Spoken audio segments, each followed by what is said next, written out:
Who thought of these plastic paper towel holders? These things are junk. They always break at the worst time. I think we can do a little bit better than that. Let's make one out of wood.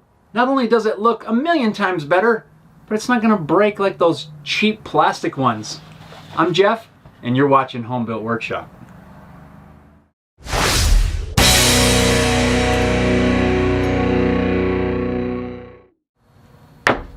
To replace our plastic paper towel holder, we're of course going to use some wood. This in particular is a board of elm, and it's about 3/4 of an inch thick and about 4.5 inches wide. Those dimensions could vary, but just to give you an idea of what I'm working with, and in case you couldn't tell from the scratchiness in my voice, I've been feeling a little bit under the weather for the last few days, and I think a project we can knock out and get done all in one day might just be what the doctor ordered. Now, I don't know about you, but I know for me, being able to check something off your list of things that you've needed to do for a while really does help lift your spirits, and I'm hoping that maybe it'll kick some of this stuff out of here.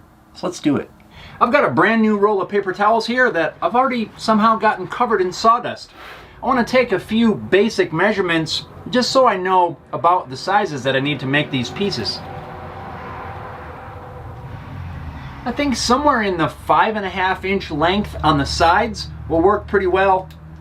And if I have about 11.5 inches between those two sides, should give us plenty of room for our roll of paper towels. That 5.5 inch measurement is off the back edge of the holder. I plan to attach these to the side. If this little piece of scrap represents the back, that's 5.5 inches from this surface. So I need to add at least 3/4 of an inch to make up for the thickness of the back piece. I'm gonna just make it easy, round it up to 6.5 inches to cut my side pieces.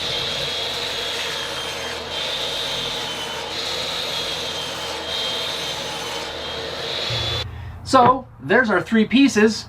When we assemble this, it's gonna get assembled like this. But we can't do that yet because there's still a few things that we need to do to really make this look a little nicer and function a little bit better. I want to use a piece of a dowel that'll slide through the roll of paper towels. We'll have a piece of wood on the end, kind of a little bit larger disc that'll fit into a keyhole type shape in the sides, and that'll hold everything in place and also make it nice and easy to remove. I'm going to stick these pieces together using some double-sided tape. That way I can make these changes to both pieces at the same time. Then I'll lay out a center line that I'll use to mark out the locations for the keyhole slot. I'll finalize the measurements using the actual dowel just to make sure it looks like I've got enough clearance. We'll use the old 4.5 inch cutoff disc as a template to round over the corners. Since this board is 4.5 inches wide, it works perfect.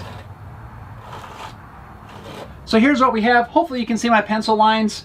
I've got the marks where I'm going to round over the corners. I'm going to make a notch here, which will allow the 1 inch dowel to sit down in. Right up here, I'm going to use a hole saw that we can cut out a disc that will glue on the end of the dowels. The disc will be able to fit through this upper portion and then drop down into this little keyhole notch and hold everything in place.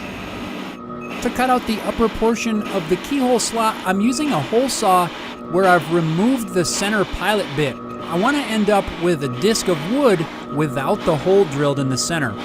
If you use a hole saw this way, you have to be very careful. Make sure it's clamped down securely so that the hole saw doesn't send your piece flying across the shop.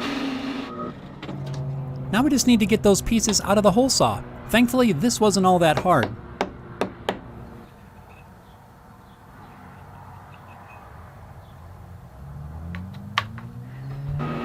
Now I'll switch over to a 1 inch Forstner bit and drill the lower portion of the keyhole slot.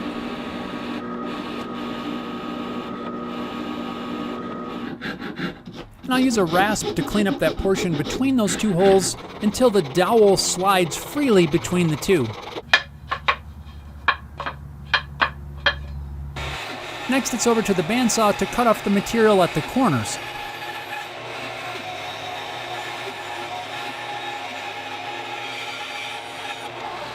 I'll use my belt grinder to smooth out those bandsaw cuts.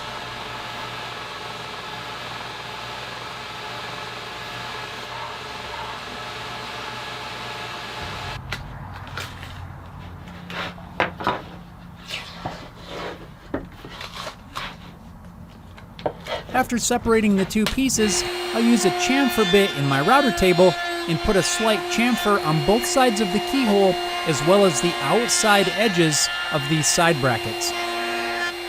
I like the look of that small chamfer, and the chamfer around this edge will just prevent any kind of chipping as we use this thing in the future. Time to sand. I'm sanding the flat areas now because it's a lot easier to do while the pieces are still separate. Now I think I'm ready to glue this little piece up.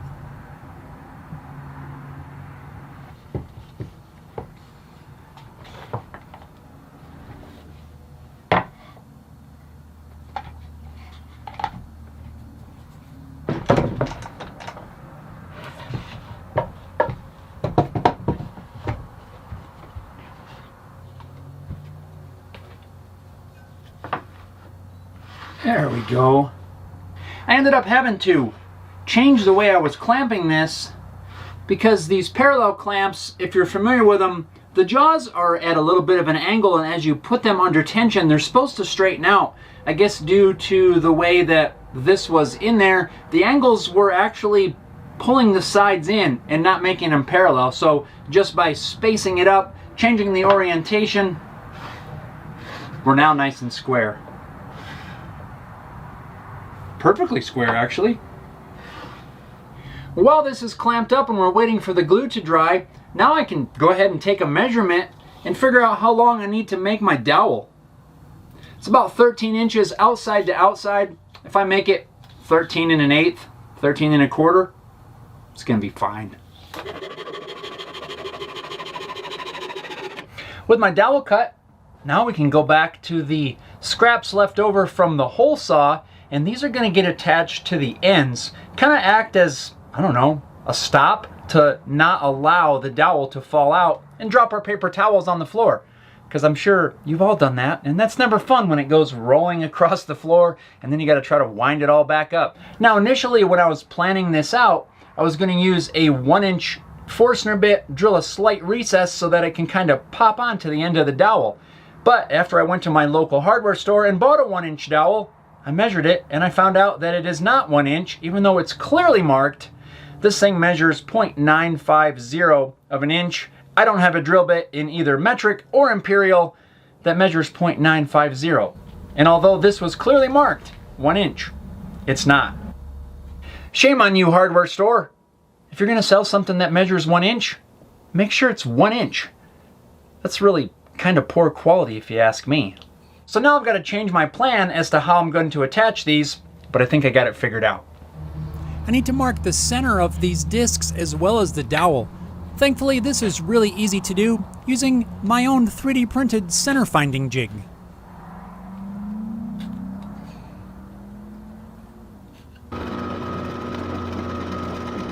For the end caps, I'm going to drill a 1/4 inch hole using the drill press, and on the dowel, I'll just drill it freehand because, well, I can't fit it under my drill press.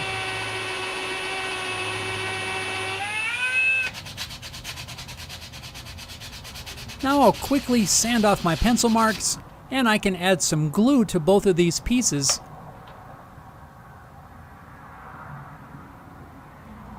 I've cut some short pieces of 1/4 inch diameter dowel, and I'm going to use those like pins to help reinforce the joint and keep those end caps from coming off.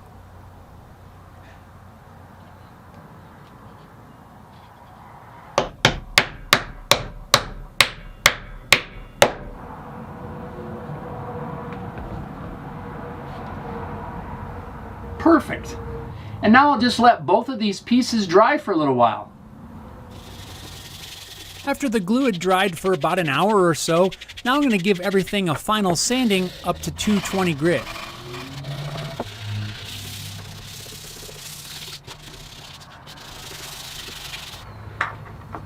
And it is now time to apply some finish. This time, I'm using some Osmo oil. This is a hard wax finishing oil, super easy to apply, and I think it's going to work great for this particular project. The instructions say you really only need to apply 1 coat, but I put 2 on this one. Don't tell anybody.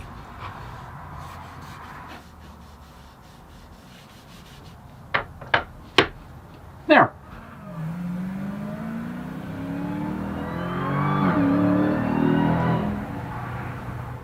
I love that sound. If you know what vehicle that is, leave it down in the comments. Hopefully you could hear, but there's a dead giveaway. Once the oil's dry, this thing's ready to be put to work. Came out really cool. Nice quick little project. Let me show you how this works. First, you'll take your roll of paper towels, and hopefully yours is not quite as covered in sawdust as mine, but maybe it is. We'll take our little dowel, and it goes through the upper portion of the keyhole, slides all the way through, and then it drops into place. And now you can use your paper towel holder. When you need to change it, you just lift it up, and then you can pull it out through the keyhole. Since it drops down in, there's no way that the dowel can fall out, and your paper towels will never unravel all across the kitchen floor.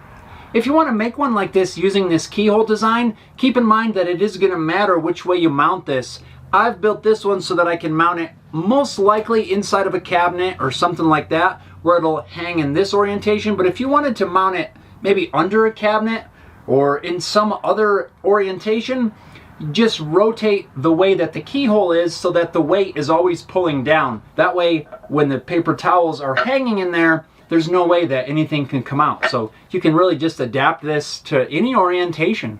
This was a fun little project and a great one, I think, to knock out in an afternoon, especially on a day where maybe you're not feeling the greatest, like I am. But I am feeling pretty great about having this now checked off the list. I'm gonna go find a spot to get this installed in the house. Hope you guys enjoyed this one. Let me know your thoughts down below in the comments. What do you think? Thanks a lot for watching, and we'll see you next time. You can't fall out.